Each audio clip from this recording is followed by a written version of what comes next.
barilin mo sa ulo, patayin mo at least one less criminal in the community. Yun ang utos ko. Alam ko na ang layunin naman ng dating Pangulo ay masawata yung droga. At lahat naman talaga tayo, ayaw natin na may droga at ayaw natin na may mga addicts. Kaya lang, may tamang paraan. Hindi naman kailangan pumatay ng mga inosenteng tao sa kagustuhan na maayos yung bansa natin, mawala itong mga addicts na itong problema sa droga. Pero wag naman sa paraan nadadamay ang mga inosenteng tao. Okay lang sa kanila, okay lang sa inyo na mga nagdidepensa kasi hindi kayo apektado, hindi kayo involved. Eh sa mga involved, masakit yun. Hindi tayo pwedeng basta sabihin, ay normal yan talaga. Eh paano kung sa inyo nangyari, sasabihin nyo bang ganon? Na wala yan, okay lang yan kasi parte ng operasyon niya, nangyayari talaga yan.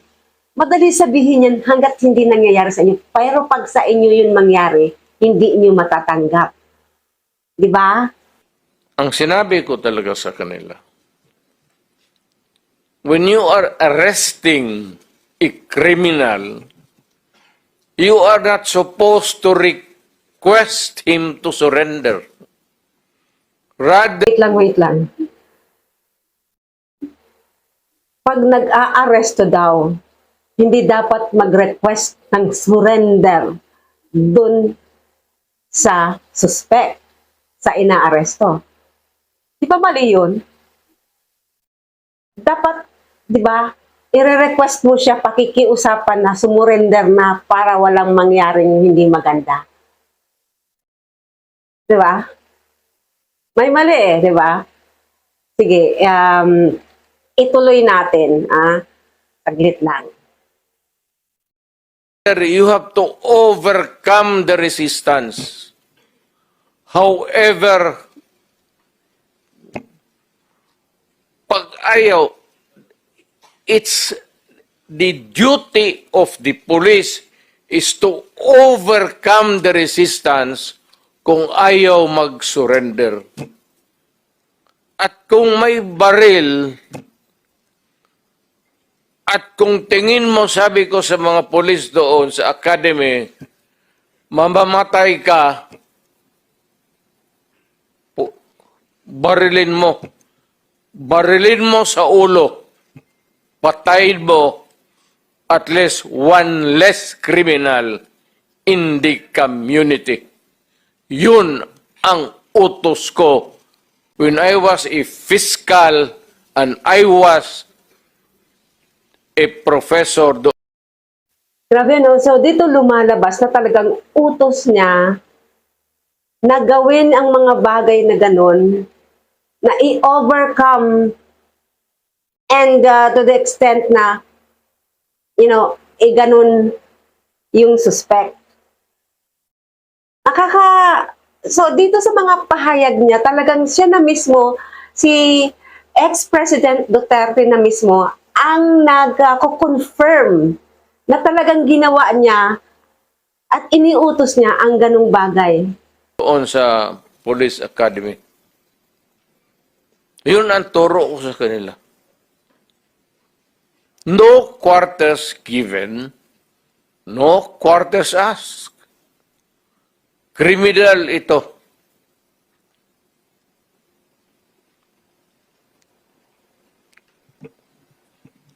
Repel the aggression only in self-defense. Do not make orphans of your children and widows of your wives. I don't want that in my conscience. Kita nyo, sabi niya dito, pag nag-aaresto, ang dating mas mabuti na mabiyudo o mabiyuda yung mga suspect kaysa yung mga pulis na mawala ng pamilya o breadwinner o, di ba, mabiyudo o mabiyuda. Kailangan, wala siyang pakialam dun sa mga mabubiyuda o mabubiyudo nung suspect.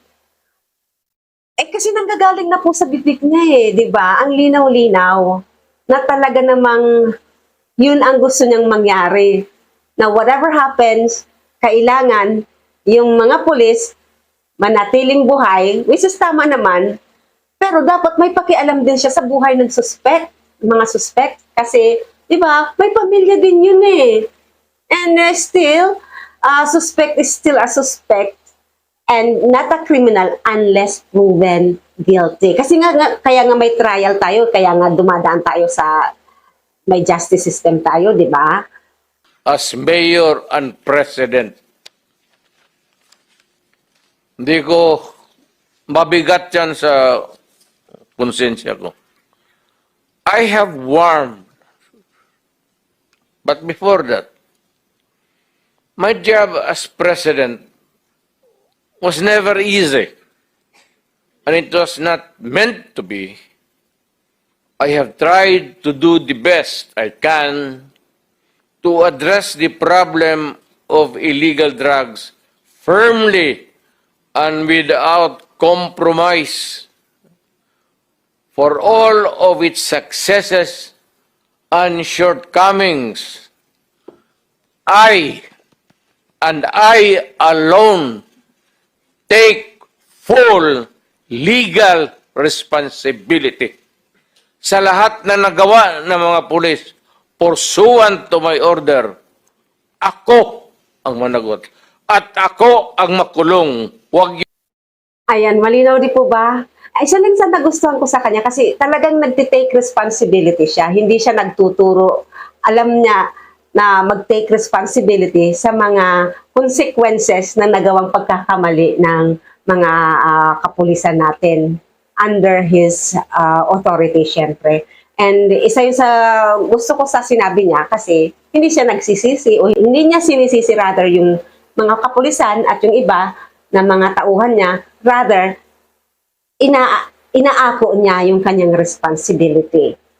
Nga lang, di ba, kahit paakuin niya, sabi niya, siya lang ang makulong, hindi rin pwedeng ganun kasi sa katapusan ng pag-hiring na ito at gumulong na talaga yung hustisya, kahit paakuin niya, mananagot at mananagot yung mga sangkot at nag-execute ng mga